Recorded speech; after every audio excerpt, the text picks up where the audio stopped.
Bien, vamos a hacer el ejercicio número 5. La consigna dice, usando el método de Gauss-Jordan, calcule el rango de la siguiente matriz. En este caso tenemos una matriz de 3 filas por 2 columnas y podemos construir hasta 2 vectores canónicos columnas distintos. Entonces el método consiste en tomar la primera columna y fijarme si existe un 1. Lo tomo como pivot. Si no existiera un 1, ¿sí?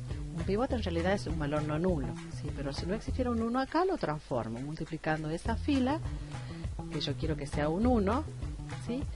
Por el recíproco de igual signo. Entonces supongamos que acá sea, no sé, el valor 5. Para que se transforme en 1 tendré que multiplicar la fila número 3 por un quinto y se transformaría en un 1. En este caso hay un 1 y el método de Gauss-Jordan consiste en marcar ese pivot igual a 1 y hacer 0 los restantes elementos de esa columna. En este caso, el elemento que está en la fila 2, columna 1, que es un 7, lo tendría que hacer 0, y el elemento que está en la fila 1, columna 1, tendría que hacerlo 0, a donde está el 4, mediante operaciones elementales. ¿Cuáles son las operaciones? Acá, para hacer 0 a la fila número 2, le sumo la fila número 3, que es la fila donde está el pivot, y lo multiplico por el opuesto, ¿sí? En este caso sería menos 7. Y me va a quedar entonces 7 menos 7 es 0, 3 más 7, porque sería menos 1 por menos 7, me quedaría 10. Y la fila del pivot me va a quedar igual, y a la fila número 1 también necesito aplicarle la operación elemental esta. La fila número 1 le sumo la fila número 3, que es la fila, fíjense que las dos operaciones siempre hacen referencia a una fila fija, que es la fila del pivot, ¿sí? Por el opuesto menos 4. Entonces me va a quedar 4 menos 4, me queda 0, y 1 más menos 1 por menos 4, sería 1 más 4, me queda 5. Bien, como pueden observar, yo tengo mi primer vector, acá lo voy a marcar, mi primer vector canónico columna, y para que haya uno distinto tendría que haber un 1 acá o un 1 acá, ¿sí? Hemos dicho que un pivot es un valor no nulo, pero para poder construir el vector canónico columna tiene que ser un 1 en una fila distinta y en una columna distinta. Entonces acá yo decidí hacer un 1 donde está el 5. ¿Cómo lo voy a hacer? Multiplicando a la fila número 1 por el recíproco de igual signo, un quinto. Entonces me va a quedar, la fila número 1 me va a quedar 0 por un quinto es 0 y 5 por un quinto es 1. Tengo este nuevo pivot. Tendré que hacer 0 en esa columna, a donde está el 10, en la fila 2, columna 2, y 0 en la fila 3, columna 2, ¿sí? Entonces aplico la operación elemental. A la fila 3 le voy a sumar la fila número 1 y me va a quedar. La fila del pivot es fija y la fila número 3 se va a transformar. 1 más 0 es 1 y menos 1 más 1 es 0.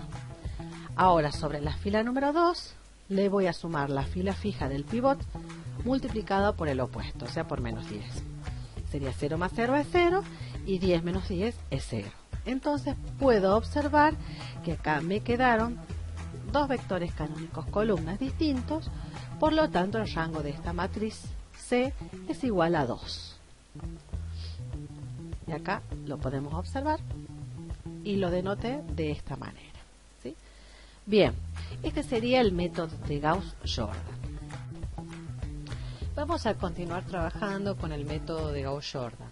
En el ejercicio 6 me dice, calcule el valor del parámetro A para que la siguiente matriz tenga rango 3 y rango 2.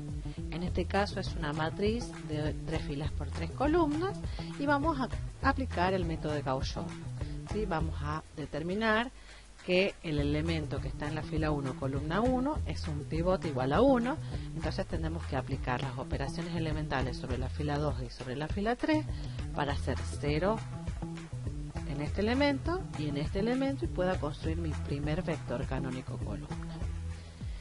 Entonces a la fila 2 le sumo la fila número 1 por menos 1 para poder hacer 0 aquí, y a la fila número 3 le sumo la fila número 1 por menos 1 para poder hacer 0 acá. Y me va a quedar de esta manera. La fila del pivot me va a quedar fija, igual, sin variación. La fila 2 va a variar. 1 menos 1 es 0. 1 menos 1 es 0. Y después 2a menos 1. 2a menos 1. En este caso me va a quedar 2 menos 1 es 1. 1 menos a. Me va a quedar ese elemento.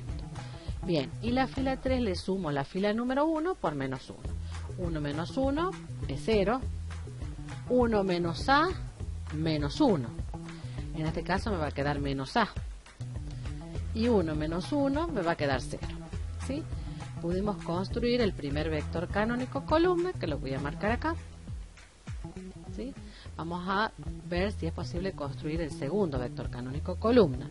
Si no, fíjense, acá hay un 1, pero quedaría el mismo vector canónico columna. Entonces tomamos este elemento que está en la fila 2, columna 2, en la fila 3, perdón, columna 2, que es menos a.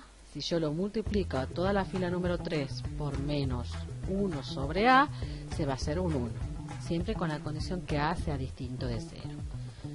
Entonces, vamos a ver, ¿sí?, que la fila número 3 la multiplicó por menos 1 sobre a con a distinto de 0.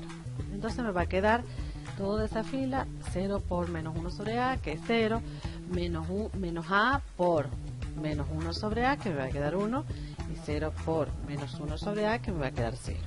O sea, quien se va a modificar va a ser la fila número 3. Vamos a observar, ¿sí?, que hemos construido un vector canónico columna y podemos construir otro vector canónico columna si tomo este elemento que está en la fila 3, columna 2 como pivot y hago 0 este elemento. ¿Sí? Entonces, tomamos como pivot el elemento que está en la fila 3, columna 2 y aplicamos la operación elemental sobre la fila número 1. A la fila número 1 le sumo la fila 3 por menos 1 y me va a quedar 1 más 0 es 1. 1 menos 1 es 0 y 1 más 0 es 1. Y las otras dos filas me quedan exactamente igual.